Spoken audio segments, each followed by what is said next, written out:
ਵਾਹਿਗੁਰੂ ਜੀ ਕਾ ਖਾਲਸਾ ਵਾਹਿਗੁਰੂ ਜੀ ਕੀ ਫਤਿਹ। ਗੁਰੂ ਪਿਆਰੀ ਸਾਧ ਸੰਗਤ ਜੀਓ, ਅੱਜ ਆਪ ਜੀ ਦੇ ਅੱਗੇ ਸਿਮਰਨ ਦੀ ਜਿਹੜੀ ਵਿਧੀ ਗੁਰੂ ਨਾਨਕ ਦੇਵ ਜੀ ਨੇ ਦੱਸੀ ਹੈ, ਉਹਦਾ ਵਿਗਿਆਨਿਕ ਕੀ ਆਧਾਰ ਹੈ, ਉਹਦੇ ਬਾਰੇ ਮੈਂ ਵਿਚਾਰ ਆਪਣੇ ਸਾਂਝੇ ਕਰਾਂਗਾ। ਗੁਰੂ ਨਾਨਕ ਦੇਵ ਜੀ ਨੇ ਗੁਰੂ ਮੰਤਰ ਦਿੱਤਾ ਹੈ, ਵਾਹਿਗੁਰੂ। ਇਹਦੇ ਵਿੱਚ ਵਾਹ ਜਿਹੜਾ ਹੈਗਾ ਉਹ ਇੱਕ ਅੱਖਰ ਹੈ, ਹਾ ਦੂਜਾ ਹੈ। ਇਹ ਦੋਹੇ ਨੂੰ ਮਿਲਾ ਕੇ ਆਪਾਂ ਨੂੰ ਇਸ ਤਰ੍ਹਾਂ ਆਵਾਜ਼ ਜਦ ਅਸੀਂ ਕੱਢਦੇ ਹਾਂ ਤੇ ਸਾਡੀ ਨਾਭੀ ਜਿਹੜੀ ਹੈ ਅੰਦਰ ਜਾਂਦੀ ਹੈ, ਫਿਰ ਹਾ ਬੋਲਣ ਨਾਲ ਥੋੜੀ ਹੋਰ ਅੰਦਰ ਜਾਂਦੀ ਹੈ। ਇਹ ਤੁਸੀਂ ਨੋਟ ਕਰੋ। ਉਸ ਤੋਂ ਬਾਅਦ ਜਿਸ ਤਰ੍ਹਾਂ ਪੂਰਾ ਵਾਹ ਆਪਾਂ ਬੋਲ ਲਈਏ ਤੇ ਥੋੜਾ ਜਿਹਾ ਵਿਸ਼ਰਾਮ ਉੱਥੇ ਹੋਵੇ, ਇਹ ਵੀ ਨੋਟਿੰਗ ਵਿੱਚ ਰਹਿਣਾ ਚਾਹੀਦਾ। ਫਿਰ ਜਿਹੜਾ ਗੁਰੂ ਹੈ ਉਹ ਆਪਾਂ ਨੱਕ ਤੋਂ ਜਦ ਸਾਹ ਅੰਦਰ ਜਾਏਗਾ, ਉਸ ਵੇਲੇ ਮਨ ਵਿੱਚ ਜਿਹੜਾ ਨਾ ਗੁਰੂ ਬੋਲ ਲੈਣਾ ਹੈਗਾ। ਇਸ ਪ੍ਰਕਾਰ ਆਪਾਂ ਵੇਖਦੇ ਨੇ ਕਿ ਇਹਦੇ ਵਿੱਚ ਦੁਗਣਾ ਟਾਈਮ ਲੱਗੇਗਾ। ਉਹ ਗੁਰੂ ਜਦ ਅੰਦਰ ਜਾਏਗਾ 1 ਯੂਨਿਟ ਟਾਈਮ ਲੱਗੇਗਾ, ਵਾਹ ਜਦ ਬਾਹਰ ਆਏਗਾ ਤੇ 2 ਯੂਨਿਟ ਟਾਈਮ ਲੱਗਣਗੀਆਂ।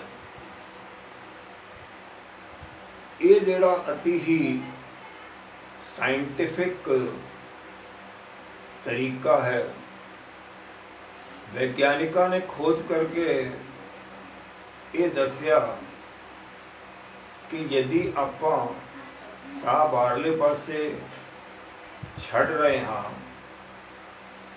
ਔਰ ਗੁਰਮੰਤਰ ਦਾ ਉਚਾਰਨ ਕਰ ਰਹੇ ਹਾਂ ਤੇ ਵਾਹ ਵਿੱਚ ਜਿਹੜਾ ਹੈ 2 ਅੱਖਰ ਨੇ, ਵਾਹ ਔਰ ਹਾ। ਉਹ ਦੋਹੇ ਅੱਖਰ ਜਿਹੜੇ ਨੇ ਹਵਾ ਬਾਹਰਲੇ ਪਾਸੇ ਛੱਡਦੇ ਨੇ। ਵਾਹ ਹਵਾ ਜਿਹੜੀ ਹੈ ਅੰਦਰੋਂ ਖਿੱਚ ਕੇ ਬਾਹਰ ਆ ਰਹੀ ਹੈ ਔਰ ਜੀਵਾ ਜਿਹੜੀ ਹੈ ਆਪਣੀ ਵਿਚਕਾਰ ਲਟਕੀ ਹੋਈ ਹੈ। ਵਾਹ। ਇਸ ਪ੍ਰਕਾਰ ਜੀਵਾ ਵਿੱਚ ਜ਼ਿਆਦਾ ਕੰਪਨ ਨਹੀਂ ਹੋ ਰਿਹਾ। ਉਹ ਗੁਰੂ ਜਦ ਅੰਦਰ ਜਾ ਰਿਹਾ ਨਕਲੇ ਪਾਸੋਂ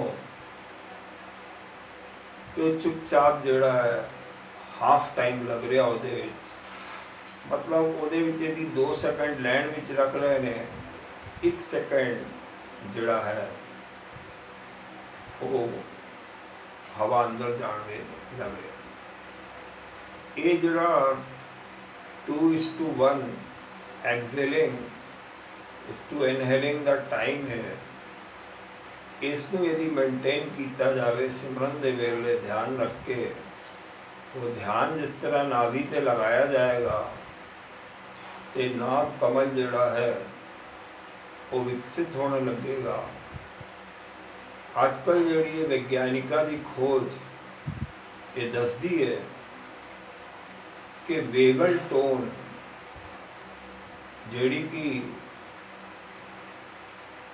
ਸਾਰੇ ਆਪਣੇ ਜਿਤਨੇ ਵੀ ਅੰਦਰ ਆਰਗਨ ਹੈ ਉਹਦੇ ਨਾਲ ਇੰਟਰਕਨੈਕਟਡ ਰਹਿੰਦੀ ਹੈ ਔਰ ਬ੍ਰੇਨ ਸਟੈਂਪ ਨਾਲ ਉਹਦਾ ਉਤਲਾ ਪਾਸਾ ਜੁੜਿਆ ਰਹਿੰਦਾ ਹੈ ਤੇ ਸਿਗਨਲ ਜਿਹੜੇ ਨੇ brain to organ and organ to brain ਚੱਲਦੇ ਨੇ।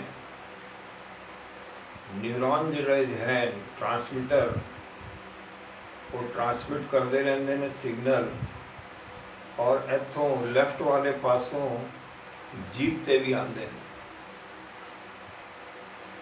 ਤੇ ਜੀਭ ਜਿਹੜੀ ਹੈ ਉਹ ਨਿਊਰਾਨ ਨੂੰ ਡਾਇਰੈਕਟਲੀ ਉਹਦੇ ਨਾਲ ਮਿਲਾਪ ਕਰਦੀ ਹੈ।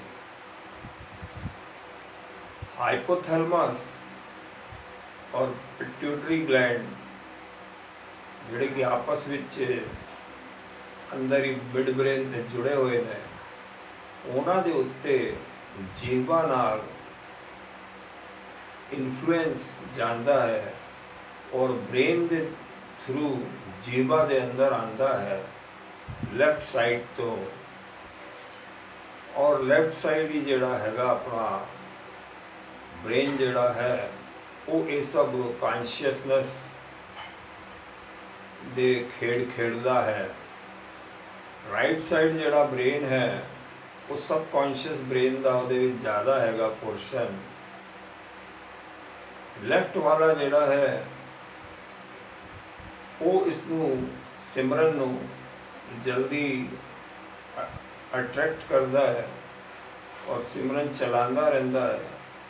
ਔਰ ਹੌਲੀ ਹੌਲੀ ਜਿਹੜਾ ਹੈ ਇਹ ਸਿਗਨਲ ਬ੍ਰੇਨ ਦੇ ਥਰੂ ਰਾਈਟ ਪਾਸੇ ਸਬ ਕੌਨਸ਼ੀਅਸ ਦੇ ਤਲ 'ਤੇ ਜਾਂਦਾ ਰਹਿੰਦਾ।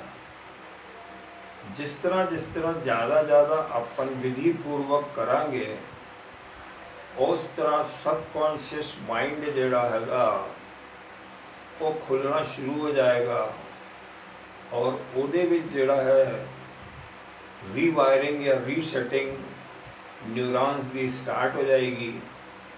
ਉਹ ਉਧਰਲੇ ਪਾਸੇ ਦੇ ਵੀ ਜਿਤਨੇ ਨਿਊਰਾਨ ਹਨ ਫਿਰ ਜਿਹੜਾ ਸਿਮਰਨ ਆਟੋਮੈਟਿਕਲੀ ਚੱਲਦਾ ਰਹੇਗਾ। ਜਿਸ ਤਰ੍ਹਾਂ ਸਬ ਕੌਨਸ਼ੀਅਸ ਬ੍ਰੇਨ ਦੇ ਅੰਦਰ ਸਿਮਰਨ ਬੈਠ ਜਾਏਗਾ ਜਾਂ ਉਹਨਾਂ ਦੇ ਨਿਊਰॉन ਸੈੱਲ ਜਿਹੜੇ ਹੈਗੇ ਨੇ ਰੀਵਾਇਰਡ ਹੋ ਜਾਣਗੇ। ਰੀਵਾਇਰਡ ਦਾ ਮਤਲਬ ਕਿ ਉਹ ਸ਼ਕਤੀਆਂ ਜਿਹੜੀ ਨੇ ਐਬਜ਼ੌਰਬ ਕਰ ਲੈਣਗੀਆਂ ਤਾਂ ਫਿਰ ਆਪਾਂ ਨੂੰ ਜੀਭ ਇਤਨੀ ਜ਼ਿਆਦਾ ਹਿਲਾਣੀ ਨਹੀਂ ਪਏਗੀ। ਬੈਠੇ ਬੈਠੇ ਹੀ ਜਿਹੜਾ ਅਜਪਾ ਸ਼ੁਰੂ ਹੋ ਜਾਏਗਾ ਔਰ ਦਸਮ ਦੁਆਰ ਦੇ ਜਿਤਨੇ ਵੀ ਨਿਊਰॉन ਸੈੱਲ ਹੈਗੇ ਨੇ ਉਹ ਰੀਵਾਇਰਡ ਹੋ ਕੇ ਇਨਰਜਾਈਜ਼ਡ ਹੋ ਜਾਣਗੇ, ਐਕਟੀਵੇਟ ਹੋ ਜਾਣਗੇ ਜਾਂ ਚਾਲੂ ਹੋ ਜਾਣਗੇ। ਫਿਰ ਜਿਹੜਾ ਹੈ ਮਨੁੱਖ ਦੇ ਅੰਦਰ ਉਸ ਨੂੰ ਆਪ ਹੀ ਸਿਮਰਨ ਹੁੰਦਾ ਪ੍ਰਤੀਤ ਹੋਏਗਾ ਬਿਨਾਂ ਆਵਾਜ਼ ਤੋਂ। ਲੇਕਿਨ ਉਸ ਵੇਲੇ ਵੀ ਬਹੁਤ ਸਾਰੀ ਚੀਜ਼ਾਂ ਜਿਹੜੀਆਂ ਨੇ ਮਹਿਸੂਸ ਹੋਣਗੀਆਂ ਕਿ ਬਈ ਰਾਈਟ ਵਾਲੇ ਪਾਸੇ ਲੈਫਟ ਵਾਲੇ ਪਾਸੇ ਵਿਚਕਾਰਲਾ ਜਿਹੜਾ ਹੈ ਦਸਮ ਦੁਆਰ ਦਾ ਪੋਰਸ਼ਨ ਜਾਂ ਕਰਾਊਨ ਚੱਕਰਾ ਦਾ ਜਿਹੜਾ ਪੋਰਸ਼ਨ ਹੈਗਾ ਉਹਦੇ ਵਿੱਚ ਜਿਹੜਾ ਹੈ ਸੈਟਿੰਗ ਸਟਾਰਟ ਹੋ ਜਾਏਗੀ, ਸੈਟਿੰਗ ਚਲਦੀ ਰਹੇਗੀ। ਦਸਮ ਦੁਆਰ ਦਾ ਪੋਰਸ਼ਨ ਜਿਹੜਾ ਖੁੱਲ੍ਹਣਾ ਸ਼ੁਰੂ ਹੋ ਜਾਏਗਾ ਜਿਸ ਨੂੰ ਗੁਰਬਾਣੀ ਵਿੱਚ ਵਜਰ ਕਪਾਟ ਵੀ ਆਖਿਆ ਹੈ। ਇਸ ਤਰ੍ਹਾਂ ਕੁਝ ਠੰਡਕ ਜੀ ਮਹਿਸੂਸ ਹੋਏਗੀ ਔਰ ਬਲਿਸਫੁਲ ਜਿਹੜਾ ਹੈਗਾ ਵਾਤਾਵਰਣ ਮਾਈਂਡ ਔਰ ਬਾਡੀ ਵਿੱਚ ਬਣ ਜਾਏਗਾ। ਇਸ ਤਰ੍ਹਾਂ ਦੀ ਸਥਿਤੀ ਆਉਣ ਨਾਲ ਆਪਾਂ ਨੂੰ ਬਹੁਤ ਹੀ ਪਲੇਜ਼ਰਫੁਲ ਫੀਲਿੰਗ ਜਿਹੜੀ ਹੈ ਹੋਣ ਲੱਗੇਗੀ।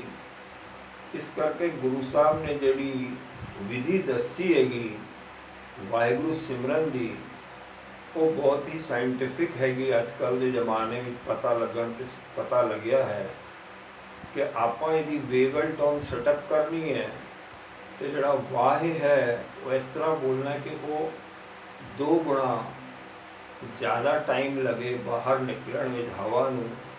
ਉਹ ਜਦ ਅੰਦਰ ਗੁਰੂ ਲਿਜਾਣਾ ਹੈ ਤਾਂ ਉਹਦੇ ਵਿੱਚ ਅੱਧਾ ਟਾਈਮ ਲੱਗੇ।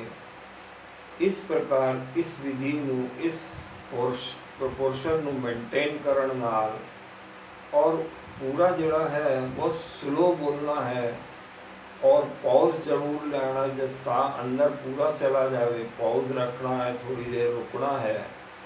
ਫਿਰ ਜਿਹੜਾ ਹੈ ਜਦ ਪੂਰਾ ਸਾਹ ਬਾਹਰ ਆ ਜਾਏ ਤਾਂ ਵੀ ਥੋੜਾ ਦੇਰ ਰੁਕਣਾ ਹੈ ਔਰ ਧਿਆਨ ਜਿਹੜਾ ਹੈ ਨਾਭੀ 'ਤੇ ਰਹੇ। ਉਸ ਤੋਂ ਉਪਰੰਤ ਹੌਲੀ ਹੌਲੀ ਦਸਮ ਦੁਆਰ 'ਤੇ ਵੀ ਤੁਹਾਨੂੰ ਫੀਲ ਹੋਣਾ ਸ਼ੁਰੂ ਹੋ ਜਾਏਗੀ ਕੁਛ ਠੰਡਕ ਜਾਂ ਦਬਾਓ। ਜਦ ਇਸ ਤਰ੍ਹਾਂ ਹੁੰਦਾ ਹੈ ਔਰ ਤੁਹਾਨੂੰ ਕੁਛ ਲਾਈਟ ਵੀ ਮਹਿਸੂਸ ਹੁੰਦੀਆਂ ਨੇ, ਲਾਈਟਸ, ਕਲਰ, ਇਸ ਟਾਈਪ ਦੀ ਚੀਜ਼ਾਂ ਜਦ ਤੁਸੀਂ ਸਿਮਰਨ ਕਰਦੇ ਹੋ ਇਹ ਜਿਹੜਾ ਹੈ ਗੁੱਡ ਸਾਈਨ ਕਹਿਲਾਂਦਾ ਹੈ। ਔਰ ਇਸ ਸਾਈਨ ਦੇ ਮਿਲਣ ਨਾਲ ਤੁਸੀਂ ਇਹ ਸਮਝ ਲਓ ਕਿ ਇਹ ਜਿਹੜਾ ਆਪਣਾ ਸਿਮਰਨ ਚੱਲ ਰਿਹਾ ਹੈ ਇਹ ਇੱਕਦਮ ਸਹਿਜ ਚੱਲ ਰਿਹਾ ਹੈ करेक्ट चल रहा है, और जितना स्लो हो सके उतना करो, पॉज जितना लंबा हो सके उतना दियो। और रेशो जोड़ा है 2:1 एक्सेलिंग वर्सेस इनहेलिंग रहे, ਤਾਂ समझो कि ਇਹ गुरु साहब की उदस्सी विधि जी है कामयाबी नाल अंदर अपना वर्तारा करेगी, अपनी कला वरताएगी, और जोड़ा तुहानू दसम द्वार तक और अगे जितना भी है निजघर तक ये पवन रूपी साउंड जी है ले जाएगी। और जो तुहानू अनाहत शब्द सुनाई देता है तो सिर्फ अनाहत शब्द जोड़ा है वो सुनी जाओ। अनाहत शब्द के नाल भी जितने भी न्यूरॉन्स हैगे ने वो अपने आप एक्टिवेट हो जाते हैं, और जोड़ा है सबकॉन्शियस ब्रेन कॉन्शियस ब्रेन दे विच बैलेंस बैठ जाता है, विचार जोड़े ने वो बंद हो जाते हैं, और आपां नूं लाइटां जिहड़ियां हैं कलर्स वो महसूस होंदे ने, और महसूस होने नाल it is a good sign. ये साइन जोड़ा बहुत चंगा मनिया जाता है, और उन्होंने देखी जाओ जो भी दिख रहा आपां नूं ऑब्जर्व करना है, डरना नहीं है, और कुछ भी अदरवाइज नहीं सोचना हैगा आ की हो रहा मेरे नाल, वो की हो रहा मैनू समझ नहीं आ रही, संशय विचार नहीं करना। जो भी हो रहा है वो परमात्मा दे हुक्मां अनुसार चल रहा है, और ये सब जोड़ा है न्यूरॉन की न्यू सेटिंग न्यू रिवायरिंग है, उसनों ये समझ के आपां समझना चाहिए कि हौली हौली शक्तियाँ तब्दील होंगी, और दसम द्वार का जोड़ा हैगा वो दरवाज़ा खुलेगा, वो परमात्मा का जोड़ा लाइट रूप दर्शन है वो अपने को महसूस होएगा। अखां बंद हैं इस करके कुछ दिखना नहीं है, लेकिन महसूस विच हर कुछ महसूस होएगा। इस करके सिमरन जोड़ा अपना गुरु साहब ने दसिया है, वाह वाह। गुरु जोड़ा मैं साह नाल अंदर ले लेना, थोड़ी देर रुक पॉज भी रखदा हाँ। इस विधि नाल जिस तरह मैं हेठा अपनी नाभि के उत्ते ध्यान भी लगाए रखदा हाँ कि नाभि जोड़ी है की कर रही है, और नाभि जिस तरह एक जगह बह जाए बंद हो जाए हवा साथ चल रहा रहे, आप सिर्फ नाभि को महसूस करना कि हाँ एक ही जगह बैठी हुई है और हवा जी है आ रही जा रही है। इस प्रकार नाभि का इंतजाम हो जाने नाल आपां नूं जिहड़ा है सिमरन करना दसम द्वार तक जिहड़ा है एनर्जी उत्ते जानी शुरू हो जाएगी, और जीभ के हेठा कुछ पानी आएगा जिसको आपां गुरबाणी विच अमृत आख्या जाता है, वो भी प्राप्त होना शुरू हो जाएगा। लेकिन आपां नूं इह सिमरन की विधि नाल जिहड़ी गुरु साहब ने दसी उसनूं बरीक नाल समझ के वैगल टोन नूं एस्टैबलिश करना है। वो फिर जिहड़ा है धीरे धीरे दसम द्वार तक जिहड़ा है वो कंट्रोल हासिल कर लेगी, और तुहानूं कई बारी महसूस होगा कि कुछ ट्विंकलिंग हो रही है या कुछ ऐसा नवापन ठंडापन जरूर तुहानूं महसूस होएगा। गर्दन विच भी हो सकता है, पिछले पासे भी हो सकता है, रूट चक्रा ते भी हो सकता है, किधरे भी हो सकता है, लेकिन उहदे विच आपां नूं कुछ भी घबराउण की लोड़ नहीं है। वो परमात्मा ही करांदा है, वो ही साडी जिहड़ी है सार रखदा है। इसनूं वैज्ञानिक तरीका ही समझ के अगे वधाना है, इहदे नाल कोई नुकसान नहीं है। हौली हौली जिहड़ा है न्यूरॉन की सैटिंग हो जाएगी, और जिहड़ा है तुहाडे लई वधिया होएगा। वाहिगुरू जी का खालसा, वाहिगुरू जी की फतेह।